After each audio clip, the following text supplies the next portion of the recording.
Hey Siri, wie kann ich mich motivieren und wie kann ich wieder produktiver sein?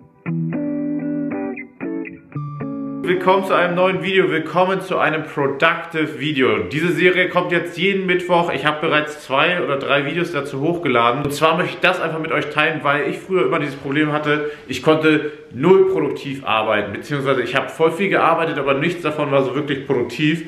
Ich weiß nicht, wer von euch dieses Gefühl kennt. Und ich habe einfach mit so 1, 2 kleinen Tricks, die ich mir in den letzten Jahren beigebracht habe, so viel verändern können. Und deswegen starten wir direkt rein.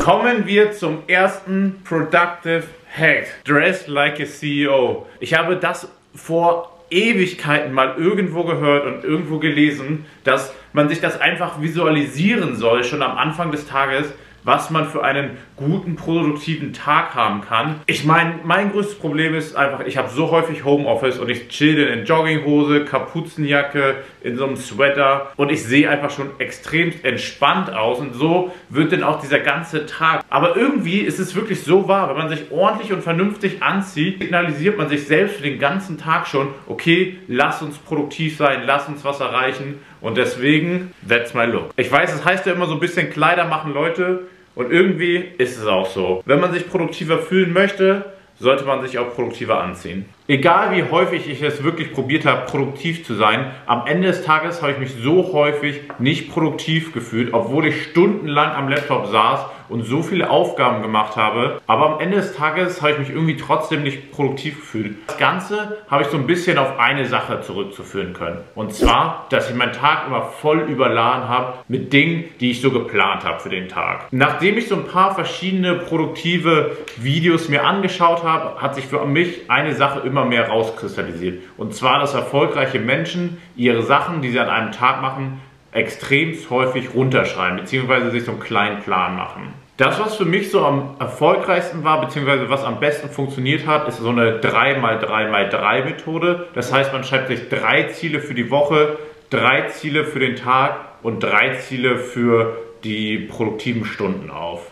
So, was auch extrem wichtig bei dieser ganzen Sache ist, dass man jetzt in den Morgenstunden, wo man das Gefühl hat, man hat noch die meiste Energie, sich wirklich mit den Aufgaben beschäftigt, da wo man einfach wirklich am meisten Intensität verspürt und das haue ich dann immer echt in die Morgenstunden und dann setze ich mir einen Timer, der geht immer 60 Minuten, dann 10 Minuten Pause, 60 Minuten, 10 Minuten Pause. Das ist so die erste Session, die ich mache. Dazu höre ich meistens ein bisschen Musik. Ich habe so eine Spotify-Playlist. Das ist nichts für jeden und viele Leute finden das auch irgendwie nicht so nice. Könnt mir auf Spotify folgen, Dennis Glanz. Ich bin da jetzt nicht so geisteskrank aktiv, aber falls die Playlist was für euch war, findet ihr auf jeden Fall ähnliche Sachen da auch. Da ist einfach für mich der Key hier, das E-Mails ausstellen. Durch diese ganzen Newsletter und diese ganzen krassen Sachen, die so immer kommen, ist mir einfach aufgefallen, dass E-Mails, es ist das, was einen einfach komplett rausbringt. Ich bekomme so viele Mails, die einfach unnötig sind. Und wenn ich mich wirklich auf meine Arbeit fokussieren möchte,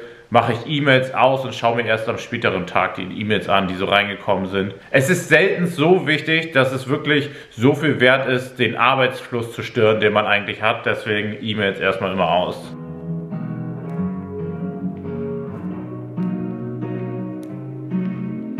Dann. Zweite Work-Session ist auch geschafft. Und zwar habe ich jetzt noch ein Reel fertig geschnitten. Schaut euch das einfach mal an. Hier habe ich einfach alle meine Reels gespeichert. Und die müssen alle noch zu TikTok und YouTube. Boah, schaut euch an, wie viel Content das ist. Also. Die YouTube- und TikTok-Karriere wird jetzt auch losgekickt. Vor allen Dingen YouTube. TikTok, schauen wir mal. Ein bisschen eine andere Art von Content, die ich nicht so gerne mag, aber ich muss mich damit irgendwie auseinandersetzen. Habe ich für diese Woche auf meiner Liste drauf, tatsächlich. Was ist jetzt, wenn man wirklich alles befolgt und das hat das Gefühl, man hat eine gute Morgenroutine, man ist gut in den Tag gestartet, man war produktiv, aber irgendwann kommt so ein kleines Low, so dieses Nachmittagstief. Wie kann man dem irgendwie entgegenwirken? Meines Erachtens ist es ganz einfach. Man muss schauen, was für einen Kraftstoff man seinem eigenen Körper gibt. Das heißt, man muss vernünftig essen und das machen wir jetzt. Ich persönlich gehe immer 2-mal in der Woche einkaufen. Das hat sich so ein bisschen bei mir eingebürgert, dass ich immer montags gehe und dann wahrscheinlich nochmal donnerstags. Das ist dann so ein bisschen das, was ich mir kaufe. Montags, um die produktive Woche einzuläuten, und Donnerstag gehe ich einkaufen und gönne mir ab und zu auch mal was, wenn ich weiß, okay, ich war produktiv in den letzten Tagen, ich habe gut gearbeitet, jetzt habe ich was fürs Wochenende verdient, das kann man dann immer donnerstags einkaufen. Ich habe da so ein bisschen meine Timeslots, und das ist immer nach diesen ersten 2 Arbeitssessions, wo mein Kopf so ein bisschen unfokussiert ist. Ich fühle mich ein bisschen overdressed fürs Einkaufen gehen. Oder? Der Look ist ein bisschen zu doll. Ah, doch, ich fühle den Fit jetzt langsam doch ganz schön.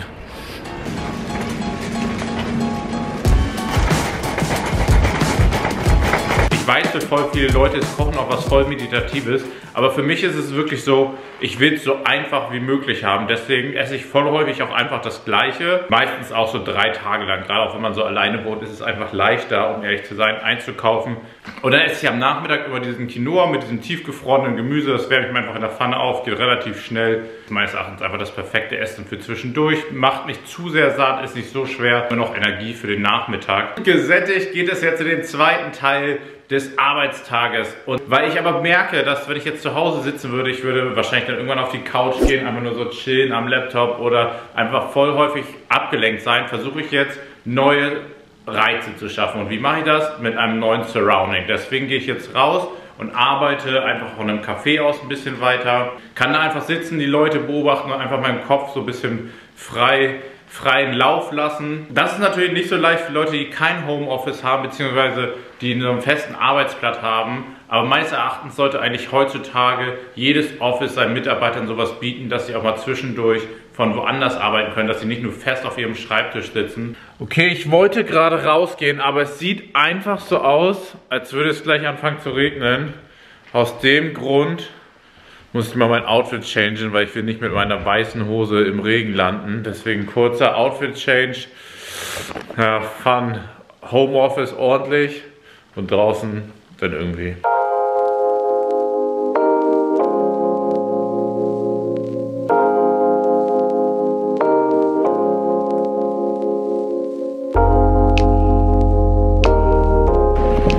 Richtig gute Idee gewesen, rauszugehen und produktiv zu sein. Einfach Regen. Okay, back home. Oh no, no, no, no, no. Es ist mal wieder soweit. Ey, es regnet die ganze Zeit. Am Fuck up, aber was soll man machen? Ich muss sagen, dass jetzt natürlich das, was ich vorhin gesagt habe, dass man draußen arbeiten soll und so ein bisschen das Surrounding verändern sollte, das stimmt natürlich, aber Nummer 1, ich durfte jetzt im Coffeespot nicht mit dem Laptop arbeiten. Das hätte ich vielleicht vorher rausfinden müssen, aber das wusste ich nicht. Nummer 2, es regnet einfach gerade ohne Ende. Und das schlägt natürlich auch auf die Motivation. Aber jetzt gehe ich heim, mache da den Rest weiter, weil, Leute, es ist so, es muss regnen, damit etwas wachsen kann. Anders ist es nicht möglich.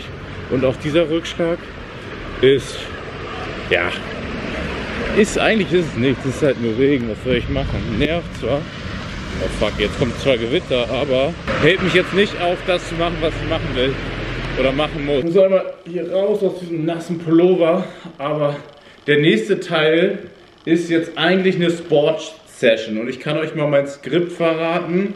Also ich wollte euch eigentlich zeigen, wie ich laufen gehe, neuen Sport anfange. Extrem wichtig ist, quasi sich auch mit neuen Sport immer wieder neu zu reizen, beziehungsweise neue Sachen zu setzen, neue Sachen auszuprobieren, weil das einfach dem Körper und den Geist voll gut tut und man dadurch einfach merkt, okay, man kann noch viel produktiver sein, man ist noch viel energiegeladener, auch in den nächsten Tagen. Aber dadurch, dass es jetzt regnet, werde ich, denke ich, nicht laufen gehen, sondern das Ganze ins Gym verlagern. Und da werde ich dann einfach so mein Workout machen. Ich werde es ein bisschen abändern. Also ich mache ja sowieso zurzeit einen ganz anderen Trainingsplan. Nicht mehr 6-mal die Woche Gym, sondern so ein bisschen mehr Cardio, mehr HIIT-Training und ändere das gerade so ein bisschen ab.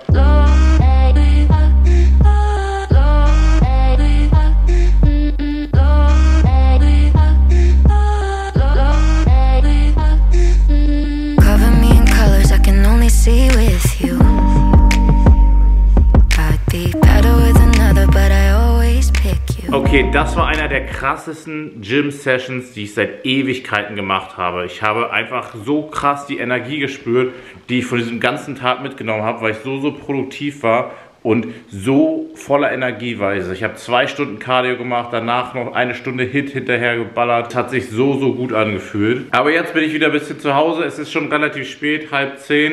Meine Abendroutine verzögert sich so ein bisschen. Die werde ich euch nochmal in einem separaten Video zeigen. Aber bis dahin kann ich euch 2 Sachen mitgeben. Zum einen dieses Buch, dieses Buch Power. Das ist einfach ein Game Changer. Es ist ein bisschen Psycho, muss ich sagen, weil es wirklich euch zeigt, wie man Menschen manipulieren kann. Es ist einfach so. Aber es ist gleichzeitig auch ein Schild und zeigt euch, wenn Menschen euch probieren zu manipulieren. Ich wünschte, ich hätte dieses Buch vor allen Dingen letztes Jahr ein bisschen besser schon verstanden gehabt, weil sich einfach im letzten Jahr, am Ende des Jahres, 1, 2 Sachen abgespielt haben. Da haben Leute wirklich probiert, mit mir Ping-Pong zu spielen oder haben mich businessmäßig vielleicht auch ein bisschen verarscht, bin ziemlich sicher, und die probieren es halt immer noch. Und ich habe davor so viel Stress, und hätte ich dieses Buch vorher gehabt, hätte ich einfach viele Sachen früher erkannt, und deswegen kann ich das jedem nur empfehlen. Holt euch dieses Powerbuch, und es ist sehr interessant. Ich lese das wirklich jetzt zum 2. oder dritten Mal, und ich will es einfach die ganze Zeit immer wieder lesen, weil die Informationen sind so gut und ich kann es echt 1A. Eine weitere Sache, die jetzt noch ansteht bei mir, ist Journaling. Das habe ich ja in der Früh schon so ein bisschen aufgeschrieben in der Morgenroutine, und am Abend mache ich das jetzt auch immer so, dass ich 1, 2 Sachen mir für den Tag runterschreibe, vor allen Dingen die Dinge, für die man ein bisschen dankbar ist, die Kleinigkeiten, die man vielleicht einfach schon normalerweise vergessen würde, aber man ist einfach jeden Tag für irgendwas dankbar, und das schreibe ich jetzt einmal runter. Journaling ist wirklich Key-Element. Aber jetzt, Leute, geht es für mich ins Bett. Ich hoffe, euch hat das ganze Video gefallen und ihr konntet ein bisschen was mitnehmen für einen produktiven, erfolgreichen Tag. Für mich sind das einfach alles Key-Elemente, die ich in den letzten Jahren rausgefunden habe. Und bei mir ist es wirklich so, ich würde sagen, ich bin ein ganz normaler Mensch, ein ganz normaler Guy. Und das sind einfach Sachen, die ich auf Reisen von irgendwelchen anderen normalen Menschen gelernt habe. Ich bin kein Psychologe oder was auch immer. Es sind einfach Erfahrungen von Menschen, die ich mit euch hier teile, die ich gemacht habe, den Traum zu verfolgen, produktiv zu sein und auch für sich selbst was zu tun. Deswegen, wir sehen uns nächste Woche zu einem neuen Video, oder schaltet ein, am Sonntag kommt ein Travel-Vlog. Heide, ciao, ciao.